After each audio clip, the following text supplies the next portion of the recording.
Hello, everyone. So, I will now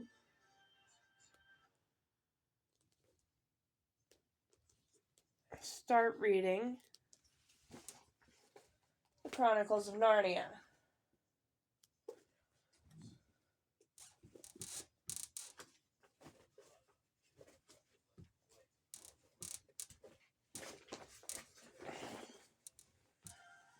We shall be starting with the magician's nephew. And then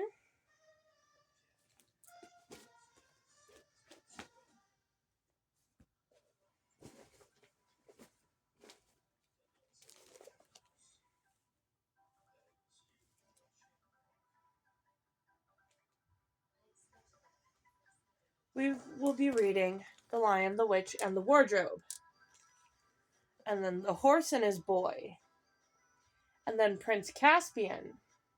And then Voyage of the Dawn Treader. And then The Silver Chair, and then The Last Battle. I will be reading one chapter per video.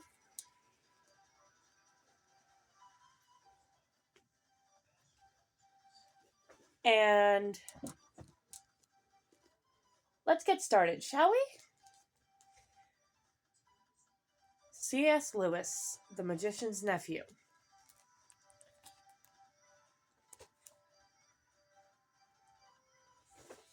Chapter 1. The Wrong Door. This is a story about something that happened long ago when your grandfather was a child. It is a very important story because it shows how all the comings and goings between our world and the land of Narnia first began. In those days, Mr. Sherlock Holmes was still living in Baker Street, and the Bastables were looking for treasure in the Lewisham Road. In those days, if you were a boy, you had to wear a stiff Eton collar every day, and schools were usually nastier than now, but meals were nicer, and as for sweets, I won't tell you how cheap and good they were, because it would only make your mouth water in vain. And in those days, there lived in London a girl called Polly Plummer. She lived in one of a long row of houses which were all joined together. One morning she was out in the back garden when a boy scrambled up from the garden next door and put his face over the wall. Polly was very surprised because up till now there had never been any children in that house, but only Mr. Ketterley and Miss Ketterley, a brother and sister, old bachelor and old maid, living together. So she looked up, full of curiosity. The face of a strange boy was very grubby. It could hardly have been grubbier if he had first rubbed his hands in the earth and then had a good cry and then dried his face with his hands. As a matter of fact, this was very nearly what he had been doing. "Hello," said Polly. "Hello," said the boy. "What's your name?" "Polly," said Polly. "What's yours?" "Diggory," said the boy. "I say, what a funny name," said Polly. "It isn't half so funny as Polly's," said Diggory. "Yes, it is," said Polly. "No, it isn't," said Diggory. "At any rate, I do wash my face," said Polly, "which is what you need to do, especially after—" And then she stopped. She had been going to say, "after you've been blubbing," but she thought that wouldn't be polite. "All right, I have then," said Diggory in a much louder voice, like a boy who was so miserable that he didn't care who knew if he had been crying. "And so would you, if you lived all your life in the country and had a pony and a river at the bottom of the garden, then been brought to live in a beastly hole like this." "London isn't a hole," said Polly indignantly. But the boy was too wound up to take any notice of her, and he went on. "If your father was away in India and you had to come to live with an aunt and uncle who's mad, how would you like that? And if the reason that was that they were looking after mother and your mother was ill and going to die," then his face went the wrong sort of shape, as it does if you're trying to keep back your tears. "I didn't know. I'm sorry." said Polly humbly. And then, because she hardly knew what to say, and also to turn Diggory's mind to cheerful subjects, she asked, "Is Mr. Ketterly really mad?" "Well, either he's mad," said Diggory, "or there's some other mystery. He has a study on the top floor, and Aunt Letty says I must never go up there." "Well, that looks fishy to begin with. And then there's another thing. Whenever he tries to say anything to me at meal times, he never even tries to talk to her. She always shuts him up. She says, 'Don't worry the boy, Andrew,' or 'I'm sure Diggory doesn't want to hear about that.' Or else, 'Now, Diggory, wouldn't you like to go out and play in the garden?' What sorts of things does he try to say? I don't know. He never gets far enough. But there's more than that. One night, it was last night, in fact, as I was going past the foot of the attic stairs on my way to bed, and I don't much care for going past them either, I'm sure I heard a yell. Perhaps he keeps a mad wife shut up there. Yes, I've thought of that. Or perhaps he's a coiner. Or he might have been a pirate, like the man at the beginning of Treasure Island, and always be hiding from his old shipmates." "How exciting," said Polly. "I never knew your house was so interesting." "You may think it interesting," said Diggory, "but you wouldn't like it if you had to sleep there. How would you like to lie awake listening for Andrew's step to come creeping along the passage to your room? And he has such awful eyes." That was how Polly and Diggory got to know one another, and as it was just the beginning of the summer holidays, and neither of them was going away to the sea that year, they met nearly every day. Their adventures began chiefly because it was one of the wettest and coldest summers there had been for years, that drove them to do indoor things, you might say indoor exploration. It is wonderful how much exploring you can do with the stump of a candle in a big house, or in a row of houses. Polly had discovered long ago that if you opened a certain little door in the box room attic of her house, you would find the cistern in a dark place behind it which you could get into by a little careful climbing. The dark place was like a long tunnel with a brick wall on one side and sloping roof on the other. In the roof there were little chinks of light between the slates. There was no floor in this tunnel. You had to step from rafter to rafter, and between them there was only plaster. If you stepped on this, you would find yourself falling through the ceiling of the room below. Polly had used the bit of tunnel just beside the cistern as a smuggler's cave. She had brought up bits of old packing cases and seats of broken kitchen chairs and things of that sort, and spread them across the room from rafter to rafter, so as to make a bit of a floor. Here she kept a cash box containing various treasures and a story she was writing, and usually a few apples. She had often drunk a quiet bottle of ginger beer in there, like the old bottles make it look more like a smuggler's cave. Diggory quite liked the cave. She wouldn't let him see the story, but he was more interested in exploring. "Look here," he said. "How long does this tunnel go on for? I mean, does it stop where your house ends?" "No," said Polly. "The walls don't go out to the roof. It goes on. I don't know how far." "Then we could get the length of the whole row of houses." "So we could," said Polly. "And oh, I say, what? We could get into the other houses." "Yes, and get taken up for burglars. No thanks." "Don't be so jolly clever. I was just thinking of the house beyond yours." "What about it? Why, it's the empty one." "Daddy says it's always been empty ever since we came here." "I suppose we ought to have a look at it then," said Diggory. He was a good deal more excited than you'd have thought from the way he spoke, for of course he was thinking, just as you would have been, all the reasons why the house might have been empty so long. So was Polly. Neither of them said the word haunted, and both felt that once the thing had been suggested, it would be feeble not to do it. "Shall we go and try it now?" said Diggory. "All right," said Polly. "Don't if you would rather not," said Diggory. "I'm game if you are," said she. "How are we to know when we're in the next house but one?" They decided they would have to go out into the box room and walk across it, taking steps as long as the steps from one rafter to the next. That would give them an idea of how many rafters went to a room. Then they would allow four or more for the passage between the two attics in Polly's house, then the same number for the maid's bedroom as for the box room. That would give them the length of the house.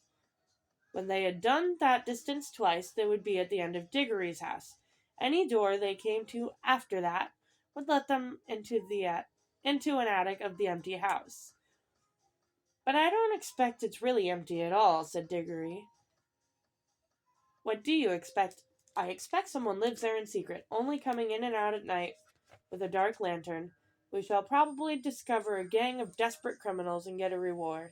It's all rot to say a house would be empty all those years unless there was some mystery. Daddy thought it must be the drains, said Polly. Pooh! Grown-ups are always thinking of uninteresting explanations, said Diggory. Now that they were talking by daylight in the attic instead of by candlelight in the smuggler's cave, it seemed much less likely that the empty house would be haunted. When they had measured the attic, they had to get a pencil and do a sum. They both got different answers to it at first, and even when they agreed, I'm not sure they got it right. They were in a hurry to start on the exploration. We mustn't make a sound, said Polly as they climbed again behind the cistern. Because it was such an important occasion, they took a candle each. Polly had a good store of these in her cave. It was very dark and dusty and draughty, and they stepped from rafter to rafter without a word, except when they whispered to another, We're opposite your attic now, or this must be halfway through our house. And neither of them stumbled, and the candles didn't go out. And at last they came where they could see a little door in the brick wall on their right. There was no bolt or handle on this side of it, of course, for the door had been made for getting in, not for getting out. But there was a catch, as there often is on the inside of a covered door, which they felt sure they would be able to turn. Shall I? Said Diggory. I'm game if you are, said Polly, just as she said before. Both felt that it was becoming very serious, but neither would draw back. Diggory pushed round the catch with some difficulty. The door swung open, and the sudden daylight made them blink. Then, with a great shock, they saw that they were looking not into a deserted attic, but into a furnished room.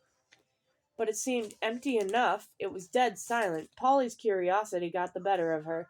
She blew out her candle and stepped into the strange room, making no more noise than a mouse.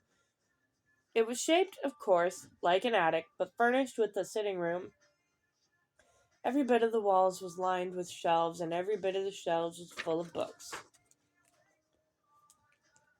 A fire was burning in the grate.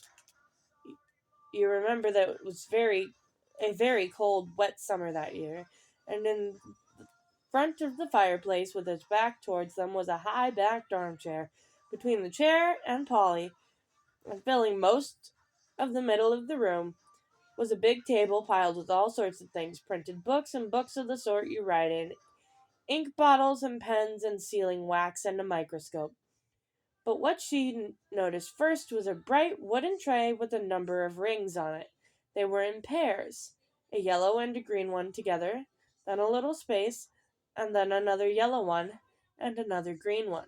They were no bigger than ordinary rings, and no one could help noticing them because they were so bright. They were the most beautifully shiny little things you can imagine. If Polly had been a very little younger, she would have wanted to put one in her mouth. And the room was so quiet that you noticed the ticking of the clock at once, and yet, as she now found, it was not absolutely quiet either. There was a very faint humming sound. If hoovers had been invented in those days, Polly would have thought it was the sound of a hoover being worked a long way off, several rooms away, and several floors below. But it was a nicer sound than that, a more musical tone, only so faint that you could hardly hear it. It's all right, there's no one here, said Polly over her shoulder to Diggory. She was speaking above a whisper now, and Diggory came out, blinking and looking extremely dirty, as indeed Polly was too. This is no good. It's not an empty house at all. We'd better bunk before anyone comes. What do you think those are? Said Polly, pointing at the colored rings. Oh, come on, said Diggory. The sooner. He never finished what he was going to say, for at that moment something happened. The high backed chair in front of the fire moved suddenly, and there rose out of it, like a pantomime demon coming out of a trapdoor, the alarming form of Uncle Andrew. They were not in the empty house at all. They were in Diggory's house, and in their forbidden study. Both children said, "Oh," and realized their terrible mistake. They felt that they ought to have known all along that they hadn't gone nearly far enough. Uncle Andrew was very tall and thin. He had a long, clean shaven face with a sharp nose, extremely bright eyes, and a great tousled mop of gray hair. Diggory was quite speechless, for Uncle Andrew looked 1,000 times more alarming than he had ever looked before. Polly was not so frightened yet, but she soon was, for the very first thing Uncle Andrew did was to walk across to the door of the room, shut it, and turn the key in the lock. When he turned round, fixed the children with his bright eyes, and smiled, showing all his teeth. There, he said, now my fool of a sister can't get at you. It was dreadfully unlike anything a grown-up would be expected to do. Polly's heart came into her mouth, and she and Diggory started backing toward the little door they had come in by. Uncle Andrew was too quick for them. He got behind them and shut that door too and stood in front of it.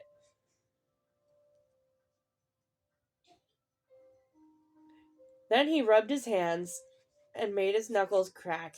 He had very long, beautifully white fingers. I am delighted to see you, he said. 2 children are just what I needed. Please, Mr. Ketterly, said Polly. I've got to go home. Will you let us out, please? Not just yet, said Uncle Andrew. This is too good an opportunity to miss. I wanted 2 children, you see. I'm in the middle of a great experiment. I've tried it on a guinea pig, and it seemed to work.